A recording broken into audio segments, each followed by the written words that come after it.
Oxfam International has released a 64-page report titled Auditing the Auditor.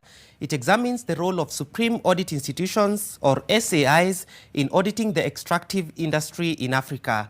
With me to have an in-depth look at the report is Oxfam International's Gerald Biarugaba, the Regional Advisor for the Extractives Industry for Horn, East and Central Africa. Gerald, let's begin by setting the stage. What is the scope of the extractives industry? Right, thank you for having me. So as Oxfam, first of all, we work on righting one of the traditional wrongs, a situation where countries and territories that are rich in natural resources often end up having a situation where they're not translating into sustainable development for those communities. We focus on the management of oil, gas, and mineral resources on the continent. And our objective is to expand citizens' agency to ensure that people have a say in how decisions relating to these natural resources are made. What was the rationale behind the release of this 64-page report? So we set out to examine what are the factors that are impacting on how the supreme audit institutions are auditing the extractive industry in their countries.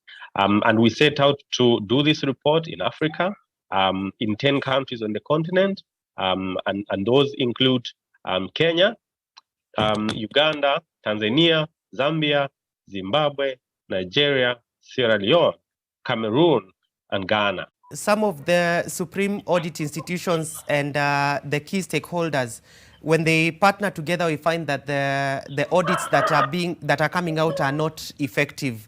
Why is this the case? And one of the challenges that we found out is that most of the time, even when the supreme audit institutions produce very many reports, a good number of those reports never find their way into Parliament or into the public realm. And that defeats the purpose because it hamstrings other actors that are interested in pursuing transparency and accountability, such as civil society organizations and the general public.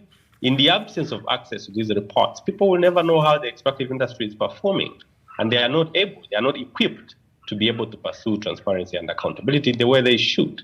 And we found a feeling that many of the supreme audit institutions are very competent when it comes to financial auditing, much more competent than when it comes to compliance and performance monitoring in the extractive industry. And so that means a bulk of reports that are produced are skewed towards financial auditing, and not many countries are actually able to effectively carry out compliance and performance audit. So there's a feeling that these institutions it's like government auditing itself. There's an issue you alluded to on the level of expertise of the auditors.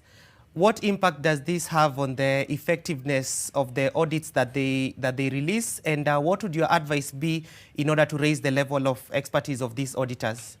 The limitation is that then you don't have effective auditing across the entire value chain, the 7 stages of the value chain of the extractive industry. And yet, countries do not only lose revenue at one stage of the entire industry. So we think that it would be very important that as supreme audit institutions lay their 3-5-year strategies for development, they incorporate deliberately aspects of developing capacity, and that these are supported by host governments to be able to develop capacity to audit across the extractive industry value chain if they are going to be more effective in auditing the industry.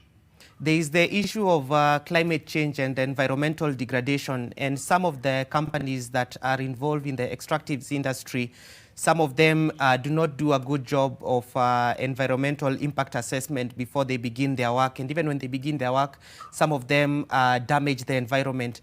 Do you think the supreme audit institutions in these 10 African countries are calling out these companies the way they should?